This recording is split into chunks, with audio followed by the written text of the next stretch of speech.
Nous sommes le mardi 29 avril 2014. Bonjour, bonsoir à tous. Merci d'être sur Télé Pluriel. C'est le journal Pulsation qui entre chez vous l'essentiel de l'actualité de la journée.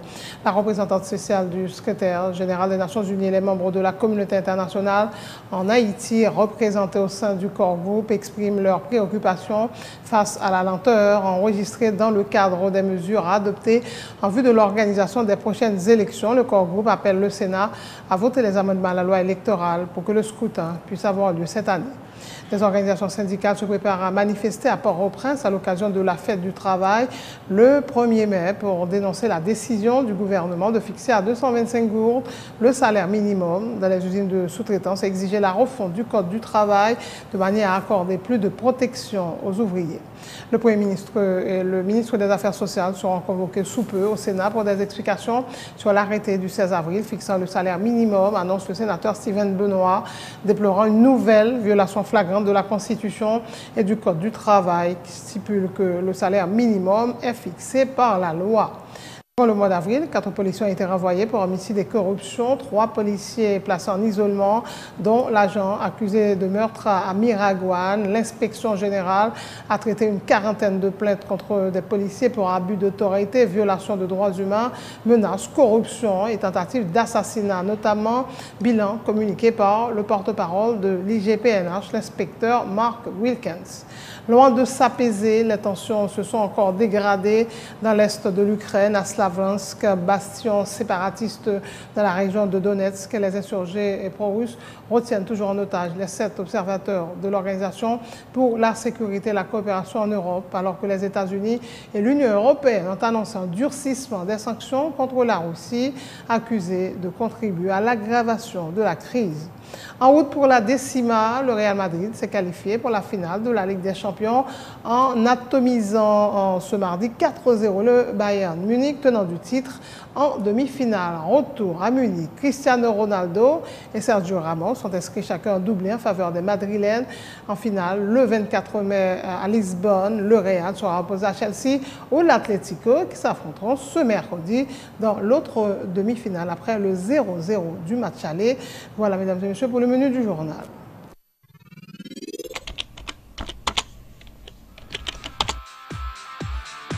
Bienvenue dans cette édition d'Information Pulsation, l'essentiel de l'actualité de la journée. Merci de votre fidélité. Bienvenue dans ce premier numéro de Pulsation Week-end.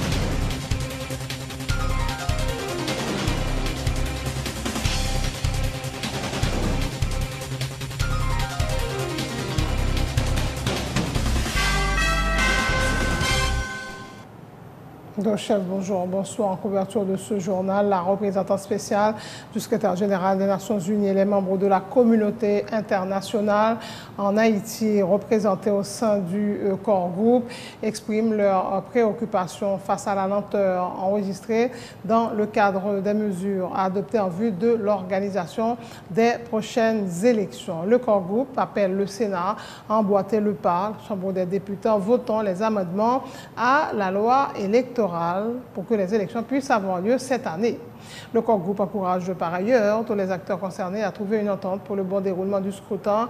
La non-tenue de ces élections cette année impliquerait la caducité du Parlement en janvier 2015, susceptible d'aggraver la crise avec des conséquences néfastes pour le pays, indique le corps groupe qui regroupe les ambassadeurs du Brésil, de l'Espagne, des États-Unis d'Amérique, de la France et de l'Union européenne, le chargé d'affaires AI du Canada et le représentant spécial de l'Organisation des États américains.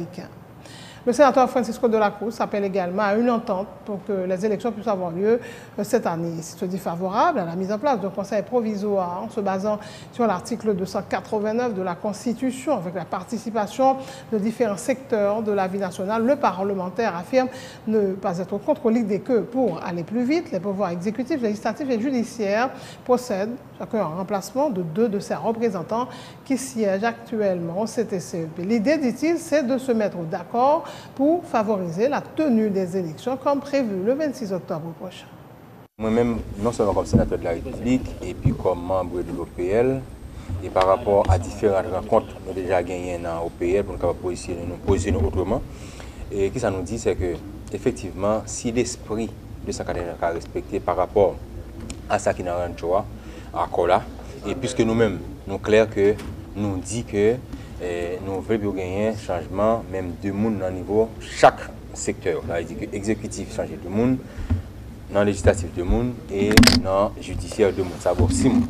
Mais maintenant, par rapport à changement ça que nous-mêmes nous souhaitons, nous sommes capables de respecter, si l'esprit de cette académie est respecté, c'est parfait. Les ça, on a fait appel aux différents secteurs de la vie nationale et les ça pour capable exécutif changer le monde en fonction du secteur qui est déposé. Nous maintenant les législateurs fait le même travail ça et les législateurs fait le même travail ça. Les ça, c'est pour capable permettre que nous jouons un modus operandi pour aller plus vite. Parce que pas oublier, nous avons seulement 6 grands mois qui restent pour que nous ayons élection à la fin du mois d'octobre, qui est 26 octobre. Si nous voulons également respecter l'esprit de la Constitution, si nous voulons effectivement jouer une solution, donc nous obligons à aller un petit peu plus vite. Et aller un petit peu plus vite là, naturellement, il faut bien fait. Nous déjà connaissons que par rapport à ça, non, parce que quel que soit le changement qu'il y a opéré, si nous voulons également un minimum accord qui était signé dans El Ranchoa, ça, nous obligés de chercher moyen pour nous voir comment nous sommes capables de permettre d'aller plus vite, juste pour gagner l'élection. Le fait qu'il y ait déjà un accord El Ranchoa, nous avons battu pour faire un effort pour aller vers accord vers Ranchoa. Accord El Ranchoa, c'était non, conseil électoral provisoire, bien sûr. Mais maintenant, on dit que pour un changement qui est fait par rapport au changement qui est fait, nous avons dit au moins un monde dans chaque instance. S'il n'y a pas de au moins, c'est accord Ranchoa qui dit ça déjà. Donc si nous avons basé sur accord Ranchoa, effectivement, donc nous disons comme ça que nous avons changé, nous avons dit nous avons respecté l'esprit. Nous avons fait appel à différents secteurs pour déposer le dossier, pour nous choisir le monde pour nous changer dans le niveau conseil là. Sénateurs et députés sont convoqués ce mercredi 30 avril en Assemblée nationale en vue de ratifier 5 instruments internationaux. La séance doit démarrer à 11 h du matin. Autre point de l'actualité, durant le mois d'avril, 4 policiers ont été renvoyés pour homicide et corruption. 7 dossiers ont été acheminés à la justice pour des suites légales. 3 policiers placés en isolement, dont l'agent accusé de meurtre à Miragouane. L'inspection générale a traité une quarantaine de plaintes contre des policiers pour abus d'autorité, violation de droits humains, menaces, corruption et tentative d'assassinat, notamment, annonce le porte-parole de l'IGPNH, l'inspecteur Mark Wilkins. L'inspection générale a par ailleurs recommandé le renvoi de 40 policiers pour abandon de poste. Les policiers nous ont isolement pour moi ça, donc c'est 3. Nous avons 2 policiers qui sont impliqués dans l'homicide Miragouane, qui est actuellement passé en isolement ici là. Nous avons un policier qui est impliqué dans le meurtre de 2 individus à la Croix des Bouquets, qui est actuellement placé en isolement pour moi ça. Le dossier que l'inspection générale travaille sur, enquête qui finit, que nous signons, et nous voyons par DGPNH, au nombre de 42. Enquête qui est ouverte pour moi ça, c'est 62. Recommandation qui est approuvée par DG, c'est au nombre de 40. Recommandation de renvoi qui est approuvée par DG, ministre de la Justice, là, au nombre de 4. Mais recommandation 40, ça qui est approuvée par DGA, donc c'est des recommandations de renvoi pour des cas d'abandon de poste. Donc il y a au moins 40 personnes là que l'inspection générale a travaillé fait. Donc il m'a dit pour vous y aller parce que mon ne pas venir travail et pour bon bout de temps. Donc 4 autres, ils ont révoqué pour moi. Il y a un qui est évoqué pour cas de meurtre, il y a un c'est pour homicide, 22 autres cas c'est pour corruption, soustraction frauduleuse et de biens. Ensuite, élément de recommandation nous fait dans le cadre de travail enquête pour moi ça. Donc je dis là c'est 7 révocations, donc nous devons révoquer 7 personnes pour moi ça, le travail nous fait. Donc nous devons 5 mises en disponibilité, donc 18 suspensions. Les gens qui perdent du ZAM, ils demandent pour payer. Ensemble de dossiers qui sont traités par la commission d'enquête, il y a un nombre de 31.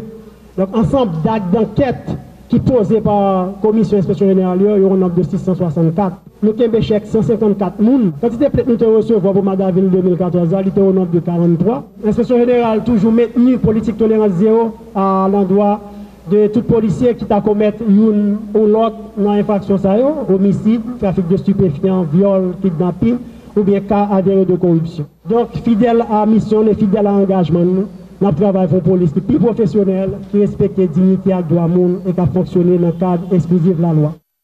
Transition des organisations syndicales projette d'organiser une marche pacifique à Port-au-Prince à l'occasion de la fête du travail le 1er mai pour dénoncer la décision du gouvernement de fixer à 225 gourdes de salaire minimum dans les usines de sous-traitance, de s'accaparer des portions de terre des paysans pour l'implémentation de projets dits de développement touristique et d'implémentation des zones franches dans le pays.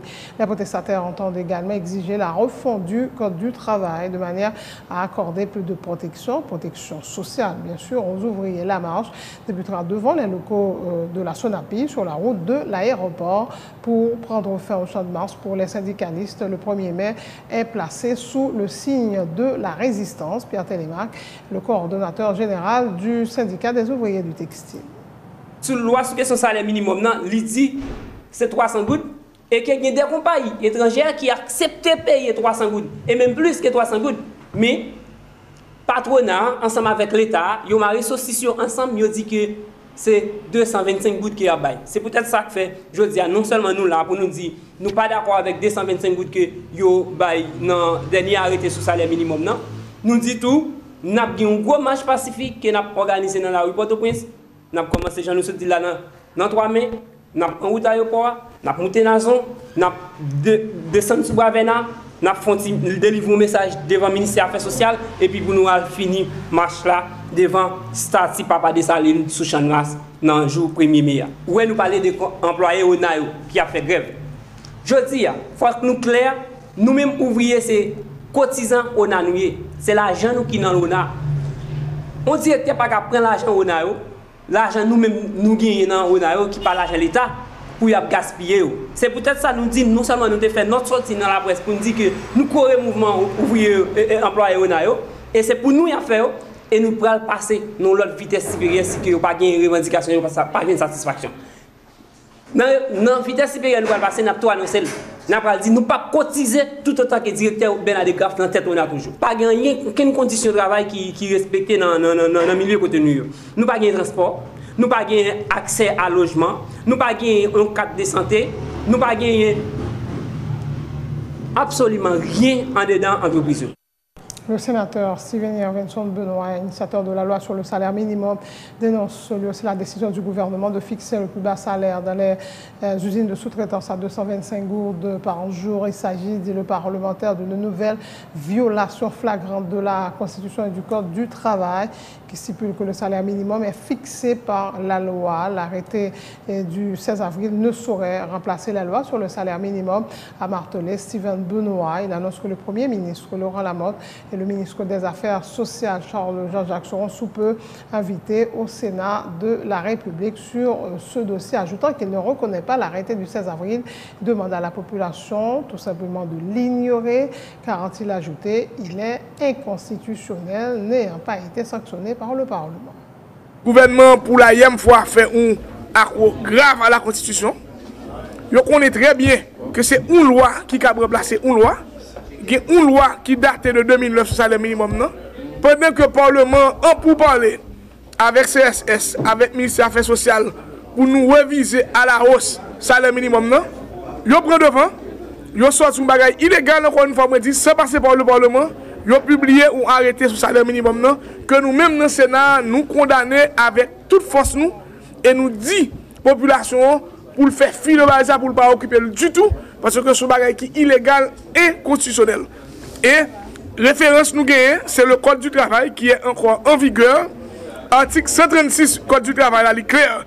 Il dit tout travailleur, manuel ou intellectuel, il a droit à un salaire minimal qui est fixé par la loi. Article 137 Code du travail, là, il est plus clair toujours lui-même. Il dit le salaire minimal est fixé par loi sur rapport motivé du Conseil supérieur des salaires au ministre des Affaires étrangères. Donc, le Conseil là, ils font travail. Nous qui n'avons pas d'accord avec lui, mais le fait travail, il va au ministère. Le ministère lui-même, il a gagné pour le passer. Pas au président pour envoyer un projet de loi à nous, même pour nous voter sur lui.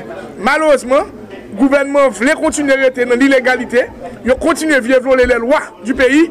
Et nous-mêmes, ici dans le Sénat, nous ne pas reconnaître arrêter illégal ça et nous allons prendre toutes mesures aujourd'hui même pour nous prendre une résolution pour nous rejeter d'un revers de main acte illégal le gouvernement fait. Nous allons convoquer et le ministre des Affaires sociales et le Premier ministre d'ailleurs, qui ont pas une explication pour nous. Et le ça, n'a qu'à correspondre avec parce que M. Edouville lui maintenant, c'est un haut fonctionnaire lié, mais il n'est pas rentré au Parlement. Donc c'est le ministre de tutelle, ministre des Affaires sociales là, et le Premier ministre qui vient pour venir là éventuellement, si on persiste dans l'erreur, pour nous corriger ça avec. La plateforme haïtienne de plaidoyer pour un développement alternatif d'y appuyer la mobilisation visant à obtenir la révision à la hausse des salaires des enseignants et des ouvriers de la sous-traitance. Le directeur exécutif de la PAPDA déplore que l'arrêté du 16 avril fixant à 225 gourdes le plus bas salaire dans les usines du textile ne tient aucunement compte des dispositions de la loi sur le salaire minimum qui accordait un salaire de base de 300 gourdes aux ouvriers du secteur depuis octobre 2012. Le coût de la vie ne cesse d'augmenter, fait remarquer Camille Chalmers, ajoutant que la sécurité alimentaire, qui sévit dans plusieurs régions du pays, est plus qu'inquiétante. La PAPDA apporte son soutien à toute organisation qui projette de manifester sa colère, frustration par rapport aux difficiles conditions de vie dans le pays à l'occasion de la célébration de la fête de l'agriculture et du travail. D'abord, 1er mai de lutte, 1er mai de mobilisation, 1er mai côté tout secteur dans le pays, à montrer que vous comprenez que la bataille ouvrière, la bataille syndicale, sont une bataille qui est essentielle pour l'amélioration des conditions de la vie de tout le monde dans le pays. Pour saluer la bataille que l'ouvrier a menée, nous appuyons les revendications 500 gouttes par jour là, et nous appuyons tout les revendications de l'autre secteur, tant que professeurs a fait aujourd'hui, parce que nous voyons qui gens que malgré toute démagogie qu'a fait, comme si le secteur de l'éducation était en priorité, nous voyons que les conditions salariales, les conditions de traitement qui baillent à professeurs, ce n'est pas des conditions qui permettent de vraiment améliorer le travail. Ce n'est pas des conditions qui permettent de vivre tant que monde. Et nous sommes tout à fait d'accord à la revendication salariale qu'a fait aujourd'hui par différents syndicats professeurs. Il est clair que aujourd'hui, arrêter ça n'a pas tenu compte du tout de grandes victoires qui étaient faites en 2009. Il n'a pas respecté les dispositions légales qui étaient fixées sur le salaire minimum à 300 gourdes à partir du 1er octobre 2012. Et leur parler de 225 gourdes dans la factory sous-traitance, il représentait un bac par rapport à la conquête qui était faite en 2009. Il y a des études qui sont faites récemment, une étude qui datait de début mois de mars 2014 sur la question du coût de la vie, c'est-à-dire les paniers de consommation minimum, et qui montrait que pour un ouvrier qui vit et qui travaille dans Sonapi, qui vit dans Port-au-Prince, il faut être capable d'un salaire de 1100 gourdes par jour. C'est que plus le salaire est bas dans le secteur économique, c'est plus une instabilité au niveau du secteur économique. D'ailleurs, nous avons des études qui sont faites sur la question femmes, par exemple, dans Caracol, qui montraient que mesdames ont déjà plein, quand on dit 200, 225 gouttes par jour que je joigne, les plus bas, parce que ça qu'on joigne, dans leur fait commerce, ou bien leur travail dans l'agriculture. Et on a une bonne qui déjà quitté Caracol, qui retournait dans l'activité informelle, qui retournait dans l'activité commerciale, qui retournait dans l'activité agricole. Nous avons une conjoncture extrêmement grave du point de vue socio-économique, côté que grand groupe va les terrain, c'est plusieurs millions de monde qui pas vraiment gagnent sécurité alimentaire. Nous gagnons un phénomène de grand goût qui menaçait plus de 741 000 personnes dans différentes communes dans le pays d'Haïti. Et des gens qui sont capables de mourir grand goût, même année ça, ce n'est pas des interventions qui sont faites.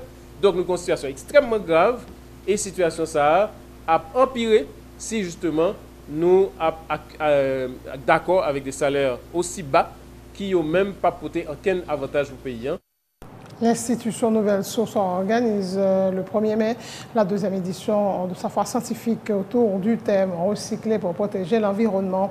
Plusieurs activités sont prévues, dont une exposition scientifique et technologique, une exposition artisanale, une présentation écologique et des plats et produits régionaux sont également exposés et mis en vente. Cette journée sera également marquée par la finale de la Miss Source, un concours de beauté qui récompensera également les talents et les capacités des jeunes filles de l'institution Nouvelle Source. Le grand public est invité à participer à cette foire à l'institution Nouvelle Source à Claire-Sine 4 rue Pélican, numéro 12.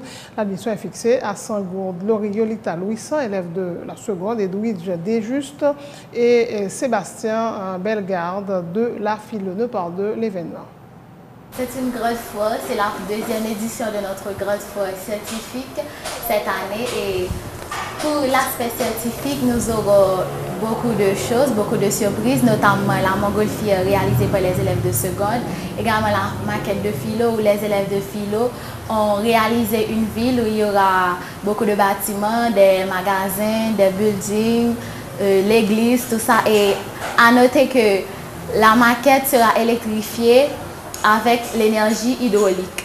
Et il y aura également des savons liquides qu'on aura à vendre et réalisés également par les élèves, des détergents. Depuis le début de l'année, on a beaucoup travaillé pour avoir cette grande foire. Je vous invite tous à venir y participer parce que cette foire sera vraiment intéressante. Vous y trouverez tout ce que vous aurez besoin, vous prendrez du plaisir. Tout ça, je vous invite à venir à Godfood. Pour l'élection de Miss Source, c'était 2013-2014. C'est différents élèves de la source, bien sûr, qui vont mettre en valeur leur talent, qui vont exploiter au maximum leur potentialité. Et nous aurons la grande finale durant ce jour, c'est-à-dire le 1er mai. Il y aura beaucoup de surprises et les filles vont se mettre en valeur. On va offrir une diversité de plats, mais ce sera seulement des produits qui ont été réalisés en Haïti, dans notre pays. Mais pour le prix, c'est pas beaucoup, c'est pas cher. C'est abordable. C'est abordable. Le 1er mai marque beaucoup pour la nation. Donc déjà, ayant choisi cette date, nous pouvons dire que ça attire plutôt l'attention de beaucoup à venir y participer, comme il y aura des marches, un tas d'activités de diverses écoles. Ainsi s'achève ce journal. Le rappel des titres avant de prendre congé de vous. La représentante spéciale du secrétaire général des Nations Unies et les membres de la communauté internationale en Haïti, représentés au sein du corps groupe, expriment leur préoccupation face à la lenteur enregistrée dans le cadre des mesures adoptées en vue de l'organisation des prochaines élections. Le corps groupe appelle le Sénat à voter les amendements à la loi électorale pour que le scrutin puisse avoir lieu cette année. Des organisations syndicales se préparent à manifester à Port-au-Prince à l'occasion de la fête du travail, 1er mai, pour en dénoncer la décision du gouvernement de fixer à 225 gouttes le salaire minimum dans les usines de sous-traitance, exiger la refonte du code du travail de manière à accorder plus de protection sociale aux ouvriers.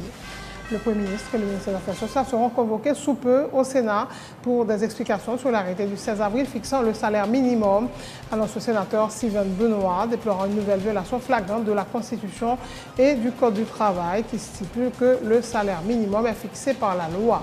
Durant le mois d'avril, 4 policiers ont été renvoyés pour homicide et corruption, 3 policiers placés en isolement, dont l'agent accusé de meurtre à Miragoâne. L'inspection générale a traité une quarantaine de plaintes contre des policiers pour abus d'autorité, violation de droits humains, menaces, corruption et tentative d'assassinat, notamment bilan communiqué par le porte-parole de l'IGPNH, l'inspecteur Mark Wilkins. Loin de s'apaiser, les tensions se sont encore dégradées dans l'est de l'Ukraine, à Saviansk, bastion séparatiste dans la région de Donetsk. Les insurgés pro-russes retiennent toujours en otage les 7 observateurs de l'Organisation pour la sécurité et la coopération en Europe, l'OSCE. Alors que les États-Unis et l'Union européenne ont annoncé un durcissement des sanctions contre la Russie, accusée de contribuer à l'aggravation de la crise. En route pour la décima, le Real Madrid s'est qualifié pour la finale de la Ligue des Champions en atomisant 4-0 le Bayern Munich, tenant du titre ce mardi en demi-finale en retour à Munich. Cristiano Ronaldo et Sergio Ramos sont inscrits chacun en doublé en faveur des Madrilènes. En finale le 24 mai à Lisbonne, le Real sera opposé à Chelsea où l'Atlético s'affronteront ce mercredi dans l'autre demi-finale après le 0-0 du match aller. Merci de votre attention. Bonne suite de programme sur Téléplay.